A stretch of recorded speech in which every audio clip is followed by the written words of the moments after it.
자, 이번 수수는요, 우리 사회의 다양한 이슈들을 성경적 시각을 통해 바라보는 온전한 인터뷰 시간입니다. 왜 공부해야 하나요? 라는 아이들 질문에 부모는 어떤 대답을 해줘야 할까요? 끊임없는 성적 경쟁과 나보다 앞서가야 한다는 불안감 속에서 공부의 진짜 이유를 모른다면 결국 아이들은 방황하게 되기 마련인데요. 오늘 온전한 인터뷰에서는 책 크리스천 청소년의 다른 공부법의 저자이신 이정호 선생님을 초대해서 크리스천 청소년의 공부 목적과 특별한 공부법에 대해서 자세히 이야기를 들어보고자 합니다. 네, 선생님 안녕하세요. 어서 오세요. 반갑습니다. 안녕하세요. 안녕하세요. 네, 자기소개 좀 부탁드리겠습니다. 네, 안녕하세요. 저는 경기도 성남에 있는 기독교 대안학교인 독수리학교에서 근무하고 있는 교사 이정호입니다.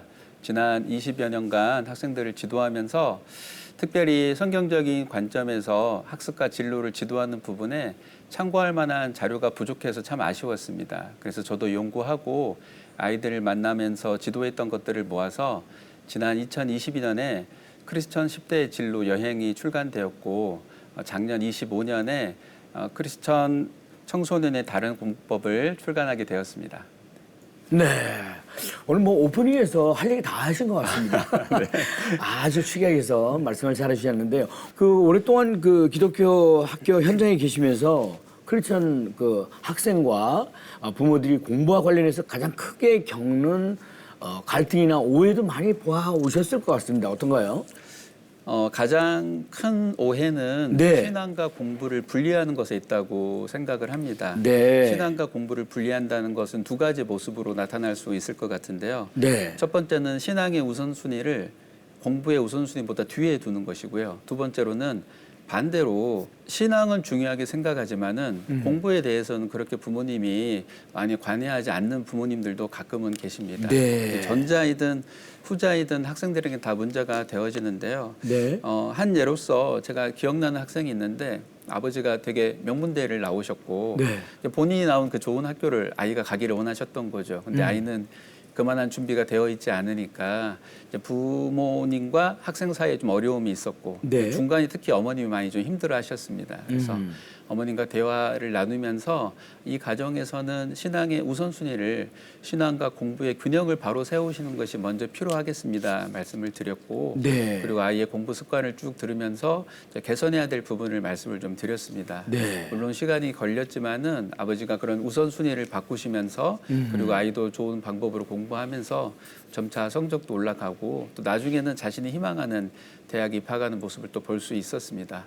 물론 반대의 경우도 있습니다. 아이가 공부에 큰 관심이 없고 공부에 어려움을 겪는데도 부모님이 적절하게 대응하시지 않는 분도 계시거든요. 네. 물론 학생은 그 시기에는 재밌게 보내지만은 입시 처리되고 나중에 자기 꿈이 생기게 되면은 그때는 자기의 부족한 실력으로 인해서 좌절감을 느끼기도 하고 때로는 그렇게 도와주지 않는 부모님에 대해서 원망하는 모습도 보았습니다. 네. 네네. 그런 말씀을 제가 되게 기억에 나는데요. 네. 꿈은 갑자기 만날 수 있지만은 그 꿈을 위한 실력에는 시간이 필요하다는 말이 있습니다. 네. 신앙과 공부 중에서 어느 한쪽만 강조하는 것이 아니라 공부를 하나님이 나에게 맡기신 삶의 영역으로 바라보는 것이 필요할 것 같습니다. 네. 이 관점에서 공부를 보면은 신앙과 공부가 분리되는 것이 아니라 신앙이 공부의 목적과 방법을 바르게 이끌어 갈 것 같습니다. 네네. 지금 말씀하신 것들이 청소년들에게 왜 공부해야 하는가라는 질문에 명확한 그 답을 주는 것 같습니다. 그래서 크리스천 청소년의 다른 공부법, 이 책을 쓰시게 된 거 아닌가라는 생각이 드는데 이 책이 나온 지 얼마 안 됐죠? 네, 작년 11월에 나왔습니다. 네네. 저 책 소개 좀 부탁드리겠습니다. 이 책의 핵심 개념은 다스림이라는 단어로 말씀드릴 수 있을 것 같습니다. 네. 그 가운데 핵심 영역을 세 가지 신앙과 생활과 학습으로 나누었고 각 영역마다 세 가지 핵심 습관을 제시를 했습니다. 네네. 신앙에서는 말씀 묵상, 기도, 하나님과 동행, 생활에서는 수면, 운동, 시 공간 관리, 학습에서는 예복습, 숙제, 개인 공부가 핵심 습관입니다. 네네. 이것은 학생에게도 물론 필요하지만은 이 학생이 특별히 살아가는 우리 자녀가 성장해서 건강한 어른으로 성장하기 위해서도 꼭 필요한 영역인데요. 네. 이것들을 잘 다스릴 수 있도록 체계적으로 훈련하는 과정을 저는 롬 플래닝이라고 합니다. 롬은 룰 오버 미의 약자로 하나님의 말씀으로 나를 다스린다는 의미이고요. 이 플래닝을 잘 할 수 있도록 아이들에게 플래너를 만들어서 3가지 레벨 1, 레벨 2, 레벨 3의 플래너를 만들어서 지도하고 있습니다. 네. 아까 말씀하신 가운데 시공간 관리라고 하면은 쉽게 조금 들어보면 어떤 얘기일까요? 아, 네. 시간 관리를 할 때는 우리가 많이 알고 있듯이 중요도, 긴급도에 따라서 우선순위를 구분해서 거기에 맞춰서 하는 게 있고요. 네. 또 한 가지는 시간은 눈에 보이지 않기 때문에 이거를 관리하는 좋은 방법이 눈에 보이게 만드는 것입니다. 저는 그것을 타임 로깅이라고 하는데요. 네네. 말은 영어지만 되게 쉽습니다. 내가 보냈던 시간을 그냥 간단하게 기록하는 겁니다. 네. 내가 시간을 기록하다 보면은 내가 시간을 어떻게 사용했는지 눈에 보이고요. 네. 이거를 활용을 하면은 나의 수면 리듬도 알 수 있고 학습 리듬도 알 수 있고 더 나아가서 시간을 효과적으로 쓰는 데도 활용할 수 있습니다. 공간 관리를 좀 간단히 말씀을 드리면 네. 저는 공간 관리의 원칙이 하나님께서 이미 보여주셨다고 생각을 합니다.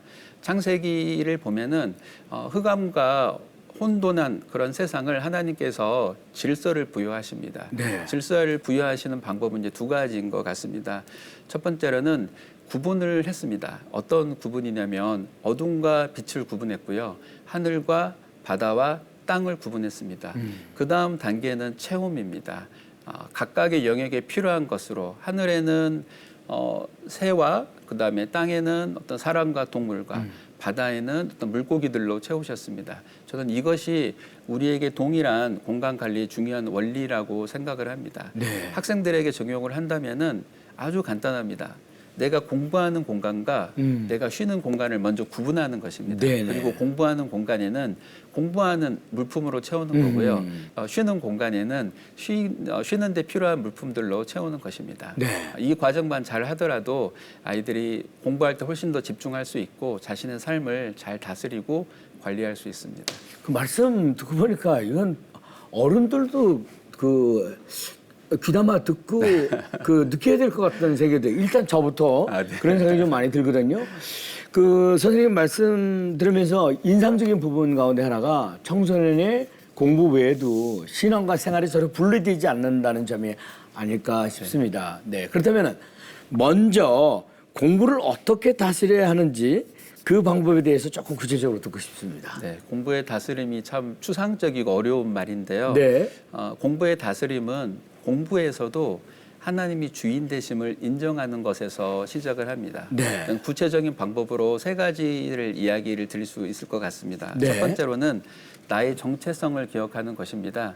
나의 정체성은 성적에 달린 것이 아니라 하나님의 형상대로 창조되었다는 말씀입니다. 이 말씀이 나의 삶의 기준이 되는 것입니다. 2번째는 공부의 목적을 생각하는 것인데요. 공부를 성공의 도구로 볼 것인지 아니면은 아까 말씀드렸던 선한 청지기가 되는 도구로 볼 것인지에 따라서 목적이 달라집니다. 만약 공부가 나를 위한 성공의 도구라면 공부가 잘 되면은 교만해지기 쉽고 네. 잘 안 되면은 비참해지거나 자신의 가치에 대해서 의심할 수도 있습니다. 하지만 공부가 하나님께서 맡기신 선한 청지기가 되는 도구라면요. 이 세상을 바라보고 섬기기 위한 도구로 활용되기 때문에 동일하게 실패를 경험하고 성공을 경험하더라도 나의 해석과 네. 반응이 달라지게 됩니다. 기준에 따라서 우리의 목적이 정해지고요. 목적에 따라서 우리의 태도가 정해집니다. 그리고 태도가 반복되면은 아시다시피 습관이 됩니다. 네네. 마지막으로는 공부의 주도권을 갖는 것입니다. 오늘날 많은 사람들이 자기주도 학습하면서 공부를 자기주도 학습을 하는 것을 가장 좋다고 생각을 합니다. 그런데 자기주도 학습은 부모님이나 교사의 개입 없이 혼자서만 공부하는 것을 의미하지는 않습니다. 네. 처음에는 도움을 받더라도 자기주도 학습의 3단계 계획하고 실행하고 성찰하는 이 과정에 학습의 주도권을 점차 자신에게 가져오는 것입니다. 네. 이 3가지 가운데 학생들이 가장 잘 되지 않는 것이 있습니다.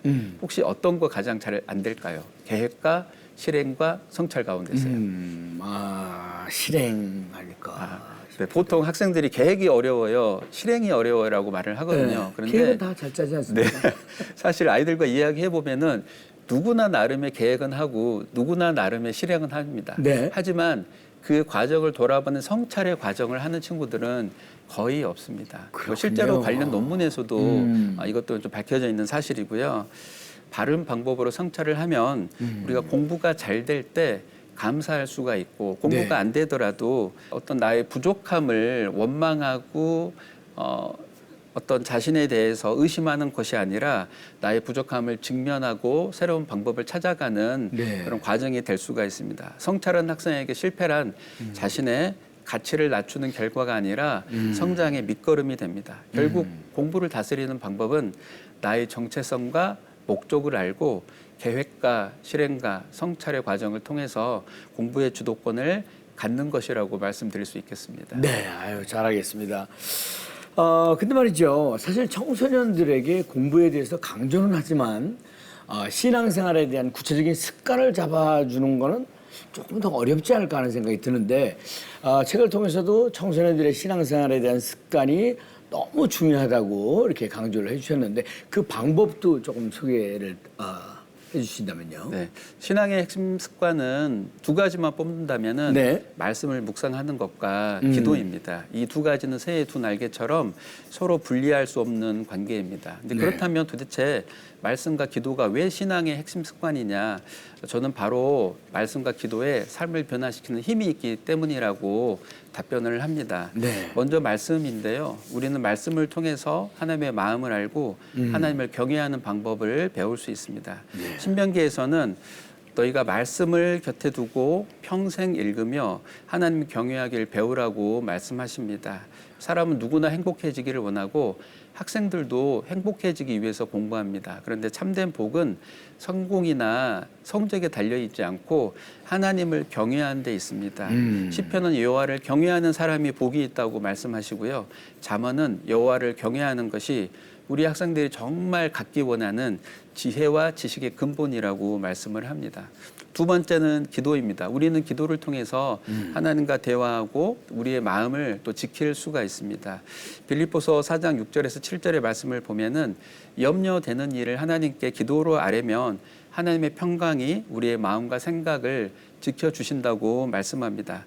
제가 만난 학생 가운데에는 공부를 나름 열심히 하는데 시험 기간만 되면 너무 과도하게 불안한 마음이 들고 너무 긴장하는 마음이 들어서 성적을 잘 받지 못해서 늘 어려움을 겪는 학생이 있었습니다. 네네. 그런데 우리 크리스천은 이 기도를 통해서 이 학생이 겪었던 불안이나 걱정이나 두려움을 하나님께 맡길 수 있는 특권이 있습니다. 말씀에 약속하신 것처럼 하나님이 기도하는 사람의 마음과 네. 생각을 지켜주실 것입니다. 그런데 학생들에게 말씀을 보고 기도하는 것에 이야기하면 물론 다 좋다고 이야기하지만 생각보다 쉽게 습관이 되진 않습니다. 이것을 네. 돕는 방법을 저는 세 가지를 말씀을 드릴 수 있겠습니다. 네. 첫 번째는 시간과 장소를 정하는 것입니다. 네. 시간이 나면 해야지가 아니라 아침에 일어나서 책상에 앉아서 말씀을 읽겠다. 이런 식으로 구체적으로 정하는 것입니다. 여러 연구에서 시간과 장소와 방법을 미리 결정한 사람은 그렇지 않은 사람보다 실천하는 확률이 훨씬 더 높았습니다.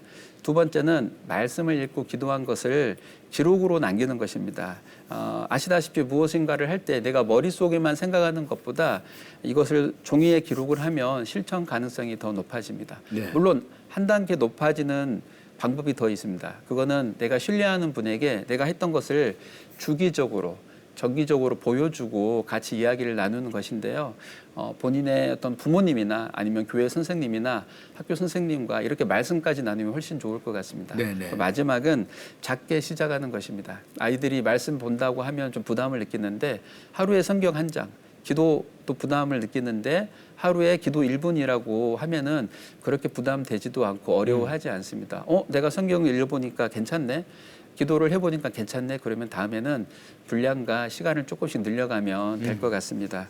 그런데 정말 중요한 거는 이 세 가지를 다 한다 하더라도 내 마음을 담지 않으면 마치 울리는 꽹과리와 같습니다. 그래서 가장 핵심은 이 말씀을 보고 기도하는 것에 여러분의 마음을 담고 실천하길 권합니다. 네, 잘 알겠습니다. 지금 쭉 얘기가 이제 말씀을 해주시고 계십니다만 이 책 제목처럼 크리스천 청소년의 다른 공부법 네, 이 공부 방법에 대한 궁금증이 아마 이 방송을 보고 계신 분들이 가장 궁금해하지 않을까 하는 생각이 드는데 그 다른 방법이 뭔지 우리 좀 핵심을 듣고 싶습니다. 네, 알겠습니다.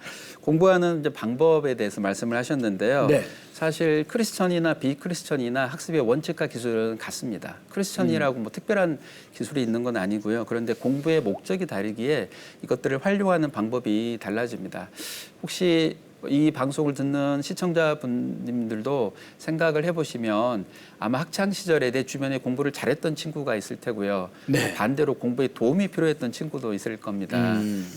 이 두 친구의 차이를 생각해 보면 여러 차이가 있겠지만 그 중에 하나는 저는 태도와 습관이라고 생각을 합니다. 그 중에 하나는 가장 차이가 나는 것이 시간 관리와 공부 방법인데요. 시간 관리는 아까 말씀을 드렸고 공부 방법에 대해서 말씀을 드린다면 공부는 학습이라고 우리가 부르는데 학과 습의 두 글자로 구성이 되어 있습니다. 학은 배움의 과정이고 습은 익힘의 과정입니다.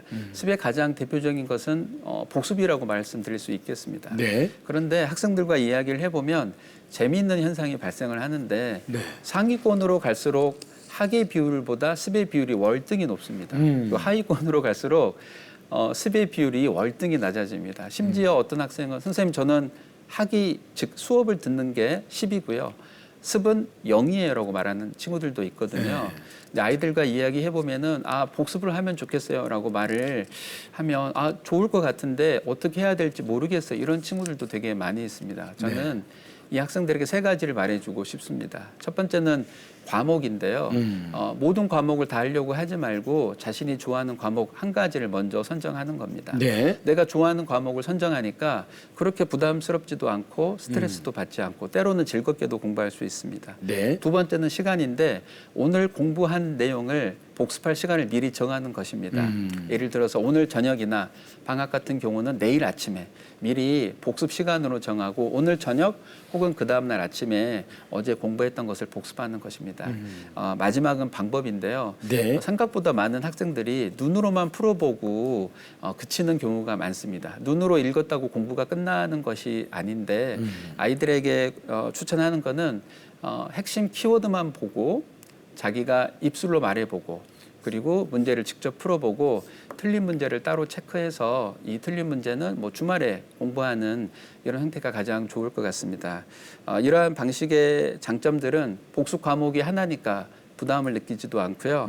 그리고 공부하면서 효과를 느끼면은 그 다음에 한 과목을 더 추가하면 됩니다. 그리고 네. 일일 복습이 효과를 느꼈다면은 네. 주말에 그 중간에 틀렸던 것들을 몰랐던 것들을 그리고 중요한 것들을 다시 한번 공부하면 될 것 같습니다.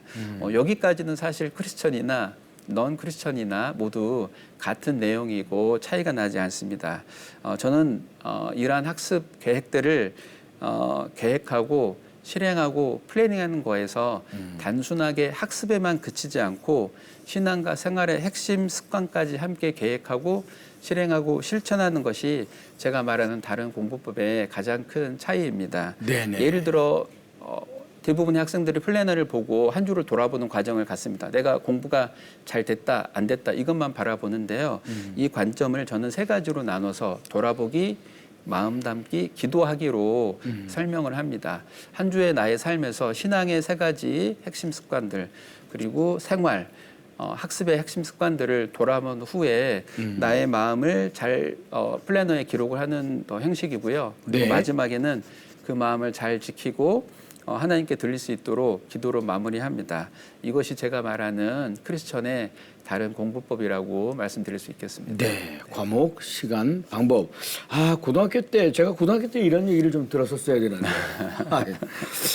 실제로 그 선생님이 만나온 학생들 가운데서 공부의 목적이 바뀌면서 태도 자체가 달라진 그 사례가 많이 있을 것 같은데 어떻습니까?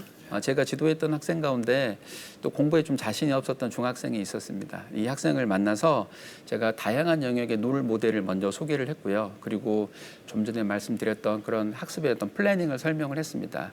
이 아이가 이런 과정을 거치면서 어느 날 저에게 이런 이야기를 했습니다. 선생님, 저 꿈이 생겼어요. 이런 말에 제가 참 기뻤습니다. 네네. 아이가 공부의 목적을 발견하니까 이제 태도가 달라지기 시작했고요. 예전에 좀 무기력했던 모습에서 이제는 수업에 집중하고 방금 말씀드렸던 복습을 하기 시작했습니다. 그런데 이 학생은 한 가지 좀 안타까운 부분이 있었는데 바로 좀 마음에 부정적인 생각들이 되게 많았고요. 네. 그리고 좀 우울한 마음들이 되게 많았습니다. 그래서 이 학생이 한 가지를 더 권했습니다. 우리의 정체성과 공부의 목적이 자신의 삶의 내면화가 될 수 있도록 저희는 그거를 선포하기라고 이야기를 하는데 네. 성경의 말씀을 따라서 네 가지 문장을 만들어 가지고 아이에게 전해 주었고요. 매일 선포하길 권했습니다. 설명을 드리면 이렇습니다. 나는 하나님의 작품이다. 선한 일을 하게 하시려고 하나님께서 나를 만드셨다. 나는 시냇가에 심은 나무다. 철을 따라 아름다운 열매를 맺도록 하나님께서 나를 심으셨다. 그리고 그 선포대로 살아가고 싶은 마음을 기도로 표현하게 했습니다. 시간이 흐른 뒤에 이 아이가 저에게 이런 말을 했거든요. 선생님, 저 이제 예전처럼 우울한 마음이 많지 않아요. 없어졌어. 줄어들었어요. 완전히 없어진 것 같지는 않지만요. 네, 줄어들었어라고 제게 말을 했는데 참 기뻤습니다. 네네. 네, 또 다른 학생도 있었습니다. 이 학생은 저를 만나자마자 선생님 제 성적은 쓰레기예요라고 말했던 공부에 대한 자존감이 정말 낮은 학생이 있었습니다. 이 학생에게도 인생을 살아가기에 아이디가 본받았으면 하는 롤 모델을 소개를 했고 그리고 학습 플래닝을 같이 하기 시작했습니다. 그리고 이 아이가 그걸 따라서 조금씩 태도가 바뀌고 성적도 올랐는데요. 나중에 부모님이 저에게 문자를 보내주셨습니다. 선생님, 아이의 성적이 오른 것도 참 좋은데 가정에서 느끼는 우리 아들의 태도가 달라졌어요. 참 감사합니다. 이런 문자를 보내주셨는데 지금까지도 그 메시지가 참 기억에 남습니다. 네, 잘 알겠습니다. 자, 이제 마무리 질문을 해야 될 것 같은데요. 끝으로 공부 때문에 지쳐있는 청소년들에게 또 공부로 자녀와 갈등을 겪고 있는 부모님들께 권면을 말씀 부탁드리고요. 또 선생님이 앞으로 계획과 기도 제목 나눠주시면 함께 기도하겠습니다. 네. 먼저 청소년들에게 이렇게 말해주고 싶습니다. 여러분은 경쟁하기 위해서 태어난 존재가 아니라 네. 하나님이 맡기신 세상을 잘 다스리기 위해 태어났습니다. 하나님이 우리에게 주신 첫 번째 명령은 공부하라가 아닌 다스리라였습니다. 네. 그런데 이 다스림은 다른 사람에게 해당되는 것이 아니라 먼저 나 자신에게 시작되어야 합니다. 특별히 신앙과 생활 그리고 학습을 다스리는 태도와 습관은 여러분이 건강한 어른으로 성장하기 위해서도 그리고 하나님이 맡기신 세상을 잘 다스리기 위해서도 꼭 필요한 핵심 영역이고 핵심 습관입니다. 때로는 저는 못할 것 같아요. 이런 마음이 들 수 있지만 이러한 생각은 사실이 아닙니다. 왜냐하면 창세기 1장 28절을 보면은 하나님은 우리에게 다스리라고 명령하시기 전에 다스릴 수 있는 지식과 능력을 주셨습니다. 바로 복을 주셨기 때문입니다. 네. 여러분의 삶을 잘 다스려서 시냇가에 심은 나무로 자라고 풍성한 열매를 맺기를 축복합니다. 부모님께는 이런 말씀을 드리고 싶은데요. 하나님이 자녀의 주인 되심을 인정하는 것과 그에 따른 부모 역할의 변화를 말씀드리고 싶습니다.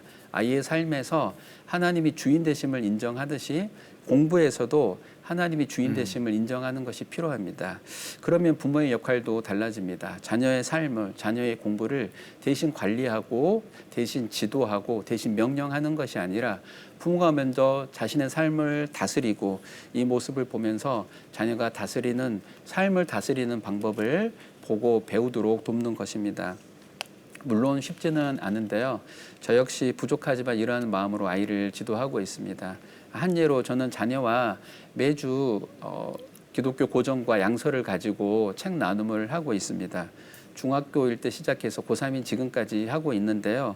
이 시간을 통해서 부모인 저의 신앙을 전수하고 또 아이의 고민도 들어보고 서로 소통하는 시간을 갖고 있습니다.